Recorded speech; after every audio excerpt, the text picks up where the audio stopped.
দেশ স্বাধীন হওয়ার পর থেকে বাঙালিরা বঞ্চনার শিকার। বাংলা ভাষাকে দাবিয়ে রাখার চেষ্টা করা হচ্ছে। তাই সংসদে বাঙালিদের স্বার্থে কথা বলার জন্য রাজ্যের 2 আসন থেকে আমরা বাঙালির প্রার্থীদের বিপুল ভোটে জয়ী করার আহ্বান জানানো হয়। মঙ্গলবার দলের রাজ্য কার্যালয়ে এক সাংবাদিক সম্মেলন করে দলের রাজ্য সচিব একথা বলেন।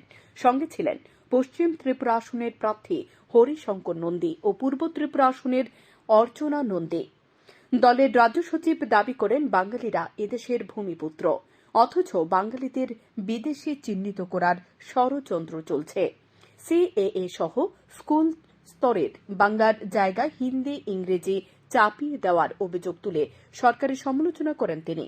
মোদী সরকারের বিরুদ্ধে মিথ্যা প্রতিশ্রুতিরও অভিযোগ তুলে আমরা বাঙালি দল তাই বাংলা ভাষা ও বাঙালিদের স্বার্থে আমরা বাঙালির প্রার্থীদের বিপুল ভোটে জয় করার আহ্বান জানানো হয়। এখানে স্টিল আছে এখনো, সেখানে এই ধরনের সি আইনের কি মানে আছে? আসলে এই আইনের কে সামনে রেখে হিন্দু বাঙালি বা যাদেরকে নাগরিকত্ব দেওয়ার কথা বলছে তাদের ভোটকে তারা টেনে নিতে চাইছে, সহানুভূতি টেনে নিতে চাইছে।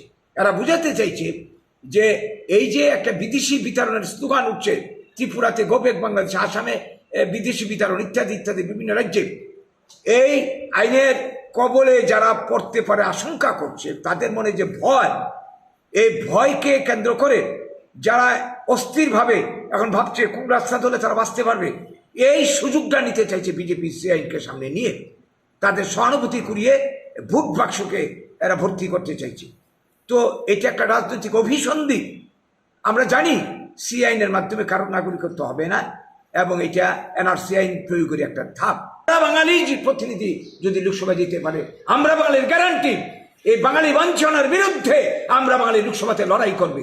বাঙালির বিরুদ্ধে যে ষড়যন্ত্র চলছে তার জন্য লোকসভাতে প্রতিবাদ করবে, এবং আগামী দিনে আমাদের প্রতিনিধি যদি লোকসভাতে যেতে পারে, ত্রিপুরার জন্য বলছি, ত্রিপুরাতে যে কাঁচামাল, খনিজ, বনজ সম্পদ রয়েছে, এগুলিকে কাজে লাগিয়ে ব্লক ভিত্তিক উন্নয়ন পরিকল্পনার মাধ্যমে 100% মানুষের কর্মসংস্থানের ব্যবস্থার জন্য প্রয়োজনীয় উদ্যোগ নেবে।